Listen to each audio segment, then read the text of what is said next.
esa diapositiva. Ay, mi Dios. No, La de- menos. Aquí no se voy a estar.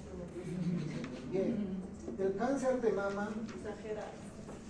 adenocarcinoma, es una enfermedad maligna en donde la proliferación ¿qué dice?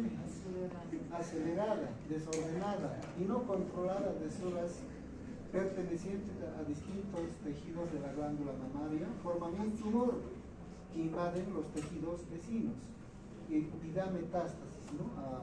a órganos.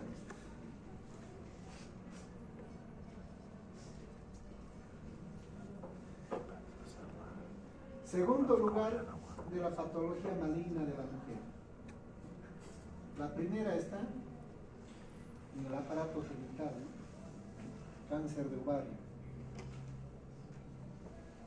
El de cervix es, ¿en qué puesto está?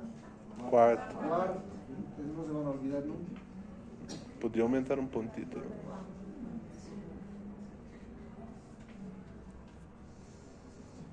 En el 2012 diagnosticaron 11.000 casos. Tasa de incidencia de 22.4 por 100.000 mujeres. Mortalidad 10.5 por cada 100.000 mujeres mayores de 15 años. En la mayor parte de los casos entre los 35 y 54 años de edad. Principal causa de muerte por cáncer en mayores de 40 a 44 años. Por si acaso, el cáncer de mama no es específico de la mujer, también hay en varones.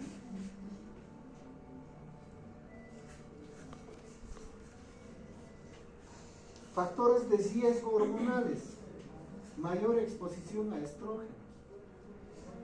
Factores que incrementan el número de ciclos menstruales. El tiempo es más importante. Menarca temprana, nuliparidad, menopausia tardía. Diferenciación terminal del epitelio mamario vinculada con un embarazo a término completo.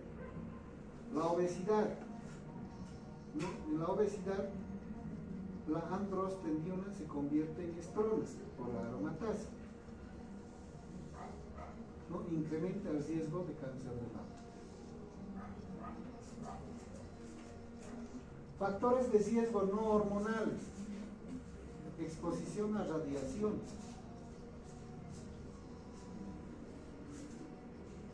en mantos, ¿no? Por el linfoma de Hodgkin. Este antecedente, ¿no? Los que se expusieron a la radiación por el accidente de Hiroshima y Nagasaki. Eso en pacientes más jóvenes, en los adolescentes. Consumo de alcohol.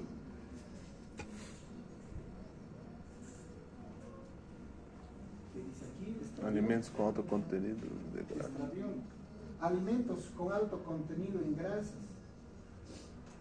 Aumenta concentraciones séricas de estrógenos. Mujeres que tienen un familiar de primer grado con cáncer de mama, riesgo 2 veces mayor. Entonces en el expediente, en la historia clínica es importante interrogar ese dato. Peor si vienen a consultar por patología de mama.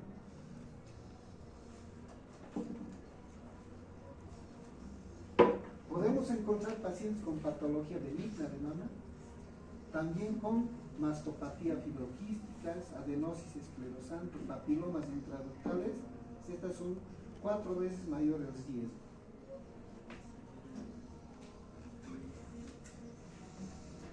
Alteraciones genéticas. De acá creo que el que más está relacionado con el cáncer son estas, del BRCA1 y el BRCA2, ¿no? El cáncer hereditario de mama y ovario. Estos son otros síndromes que predisponen, ¿no? a cáncer. ¿Puedo hacer una pregunta? A ver aquí. Bueno, van a levantar la mano. Luciento, a ver, ¿qué es un gen? Un gen. Linda Victoria, un nucleótido. Wagner, las bases nitrogenadas.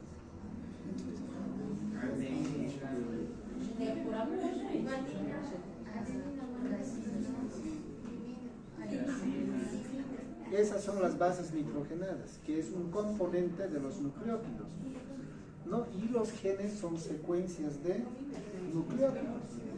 Una secuencia de nucleótidos hace un gen. Entonces, este BRCA1, BRCA2 son genes, ¿no? Estos tienen mayor riesgo de cáncer. Y cuando se transmite de familia en familia, es por eso que se va heredando este factor de riesgo.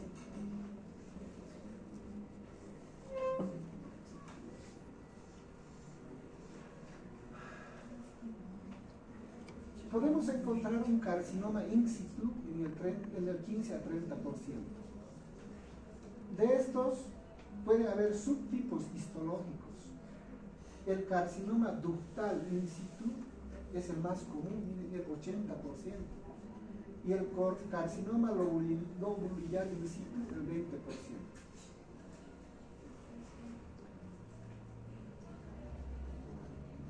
A veces ya encontramos de forma tardía un carcinoma invasor, ¿no? Un 70 a 85%.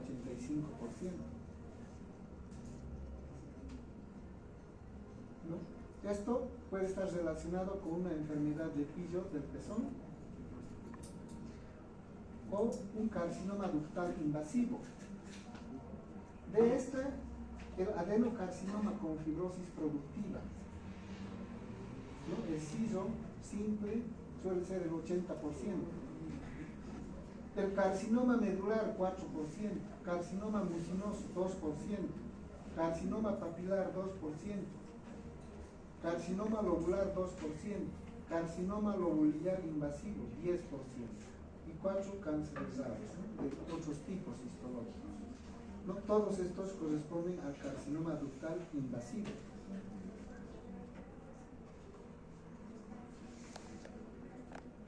El carcinoma in situ dice una ausencia de invasión de células en el estroma circundante y su circunscripción dentro de los límites ductales y alveolares naturales. Se distinguen dos tipos, el lobulillar y ductal. Se origina en las unidades lobulillares de los conductos. Estos son los lobulillos, ¿no? Los acinos, las glándulas mamarias. Esos producen la leche y se producen por los conductos. Hay primarios, secundarios, hasta formar los conductos galactófanos. ¿Dónde estábamos en los conductos? Entonces, puede generarse distensión y deformación.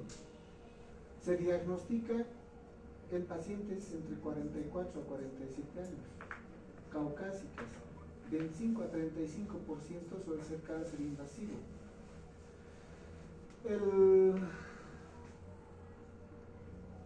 Quiere decir el marcador de riesgo no precursor anatómico. O sea, el tipo, no sé cómo explicar que el lobulillo como tejido no suele ser el factor de riesgo.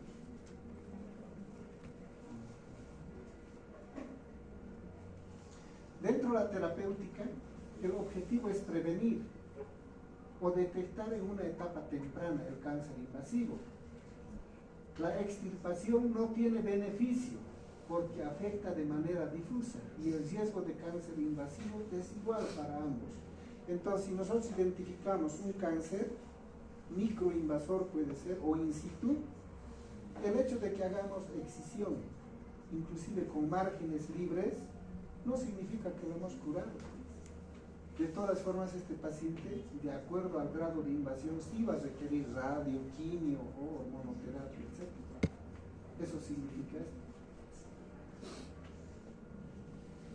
Y uso de tamoxifeno para disminuir el riesgo.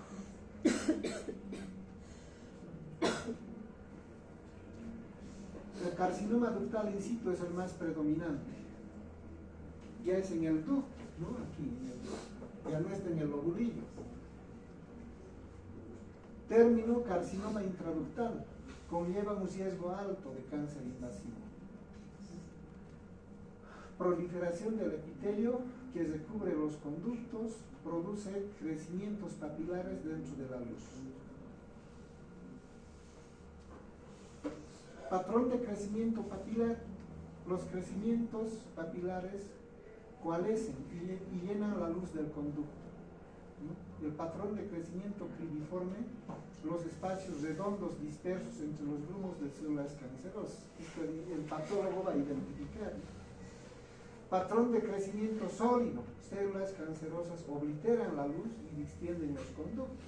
Y el patrón de crecimiento en comedón, las células sobrepasan su ciego, y se tornan necróticos.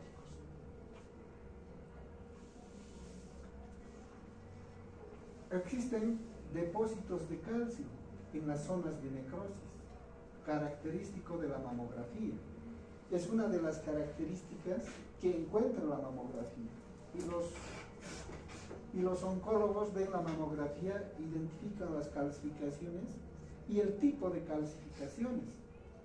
Existen calcificaciones benignas y otros de carácter maligno. Los malignos suelen ser espiculados, están aglomerados, ¿no? Riesgo de cáncer invasivo mayor a 5 en ¿quiere esto? Cáncer invasivo se observa, ¿no? En mama ipsilateral, o sea, del mismo lado, mismo cuadrante. Precursor anatómico del carcinoma ductal invasivo. Bueno, aquí no puedo describir las calcificaciones, pero se ve más o menos así la imagen cuando hay ¿no? un cáncer. Dentro de la terapéutica,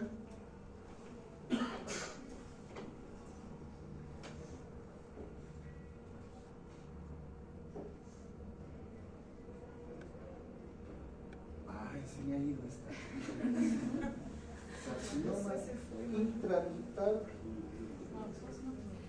in situ. Carcinoma intraductal in situ, más enfermedad diseminada, ¿no? En 2 o más cuadrantes, se hace la mastectomía. Enfermedad limitada, se hace la tumorectomía más radioterapia. Carcinoma intraductal in situ de bajo grado, de subtipo sólido, cribiforme o papilar menor a 0,5 centímetros, hacer tumorectomía. Carcinoma intraductal in situ, no palpable, con técnicas de localización para guiar o resección, el marcaje con arpón, por ejemplo. Después mamografía para asegurar la extirpación, ¿no? Y tratamiento coadyuvante con tamoxifeno.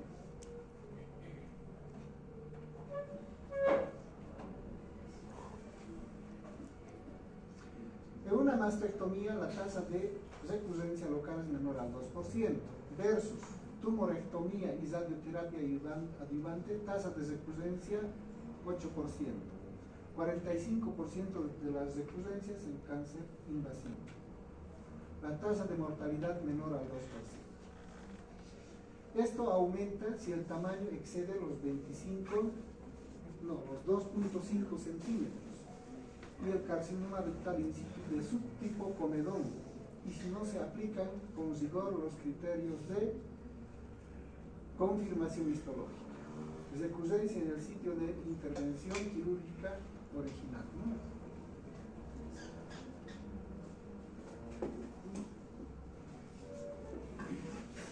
La enfermedad de Pichot del pezón es una erupción eczematosa crónica del pezón sutil o lesión exudativa ulcerada relacionada con carcinoma ductal in situ. Puede haber o no masa palpable. El tratamiento es quirúrgico, tumorectomía, mastectomía radical modificada de acuerdo a la extensión.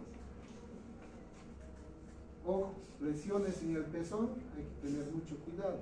Si hay dudas, hay sospechas, está media rara, enviar al mastólogo.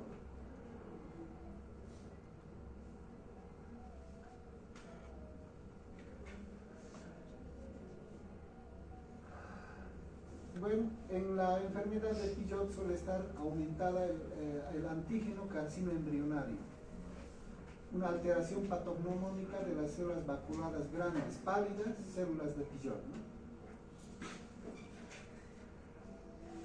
El carcinoma ductal invasivo representa el 80% de los cánceres de mama, es el más frecuente.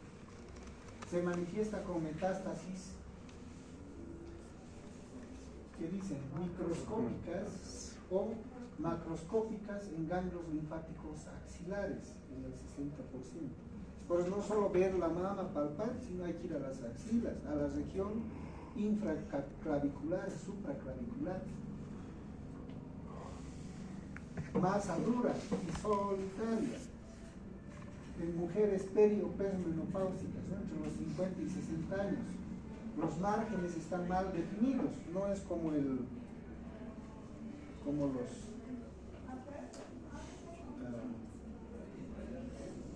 carcinoma medular,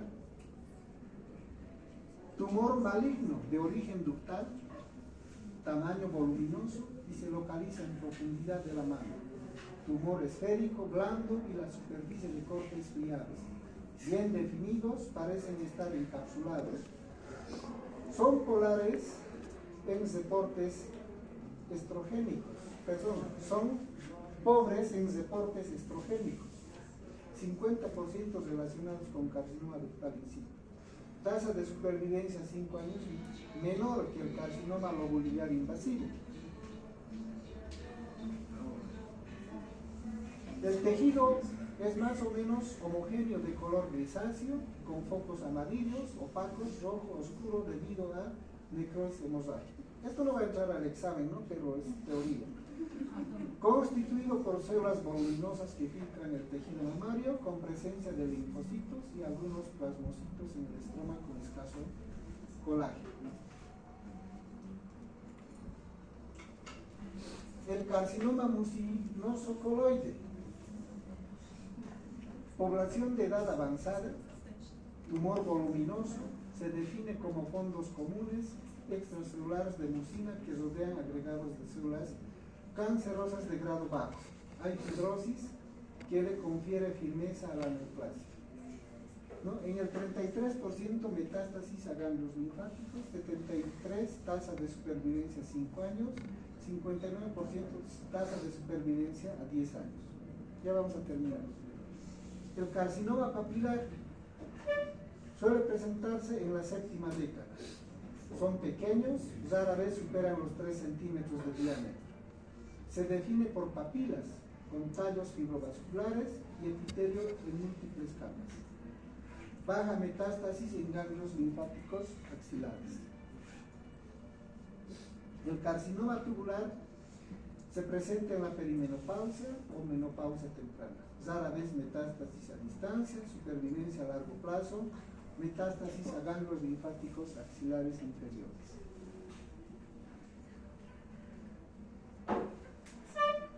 El carcinoma lobular invasivo, histopatológicamente, son células pequeñas con núcleos redondeados, nucleados poco notables y citoplasma escaso.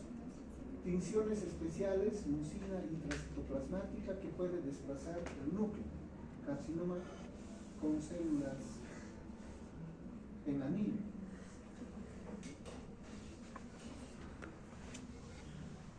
Dentro de la presentación clínica suelen ser inaparentes o reemplazan la mama con una masa mal definida, multifocal, multicéntrico, bilateral, de difícil diagnóstico por crecimiento insidioso y características sutiles en la mamografía.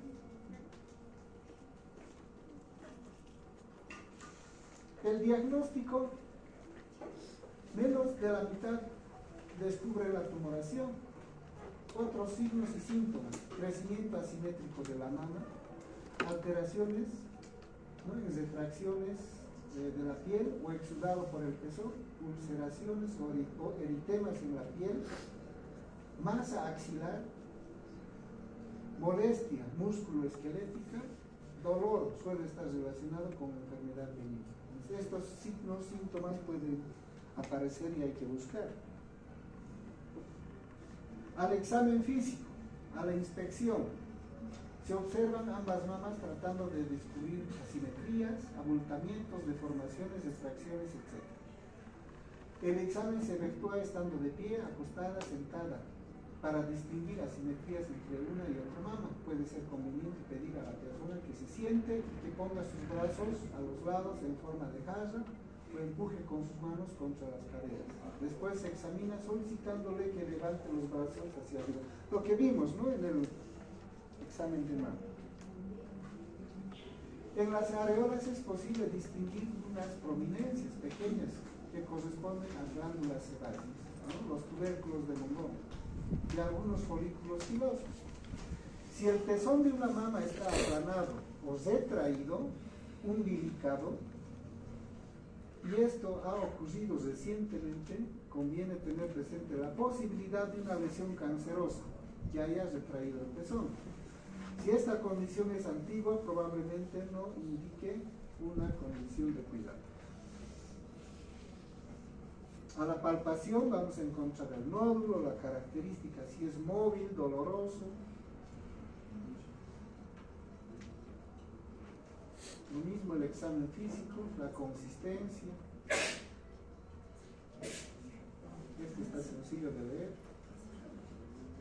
Las técnicas de imagen, ¿no? Una de ellas es la mamografía.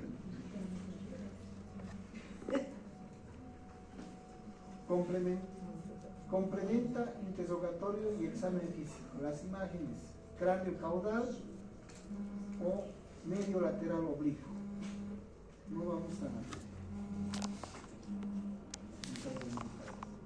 Entonces son las posibles metástasis que puede hacer la tumoración.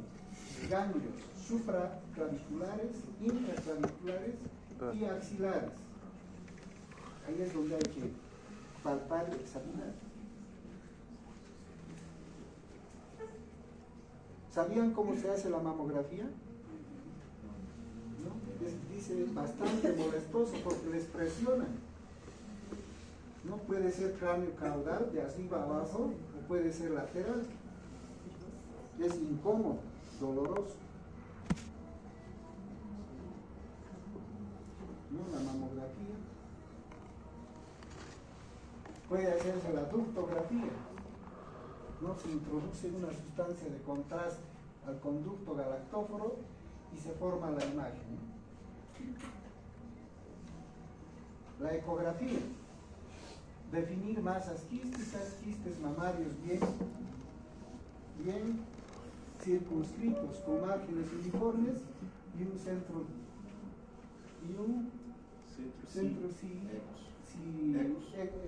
ecolúcidos, ¿no? Si hay un SEA de mama, las paredes son irregulares, márgenes con rearse acústico. Nos sirve además para hacer guías para la biopsia con aguja, ¿no? Pero no detecta lesiones de menos de 1 centímetro. Entonces, para esos casos sí la mamografía. Esta es la imagen ecográfica. Otra es la biopsia, ¿no? La biopsia en lesiones no palpables requiere ser guiada con técnicas de ultrasonido. La combinación de mamografía, localización por ultrasonido y biopsia con aguja fina, casi el 100% de precisión. Permite analizar arquitectura del tejido y presencia de cáncer invasivo.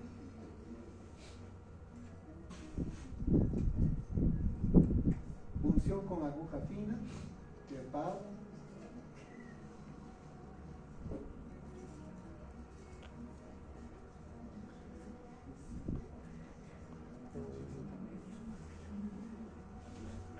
Nos hemos he quitado aquí estaba la estadificación del cáncer, TN, etcétera, etcétera. Creo que es para la especialidad. No vamos a ir ahí, ¿no? Es mucha cosa, esto es la estadificación, pues nos vamos a volver locos. Está biopsia. Bien, aquí directamente generalidades de la terapéutica. Comentar con la paciente la posibilidad de que una masa sospechosa o un hallazgo en la mamografía sea un cáncer, ¿no? Que requerirá una intervención quirúrgica y tal vez radioterapia y quimioterapia. Mucho más en gente con factores de riesgo.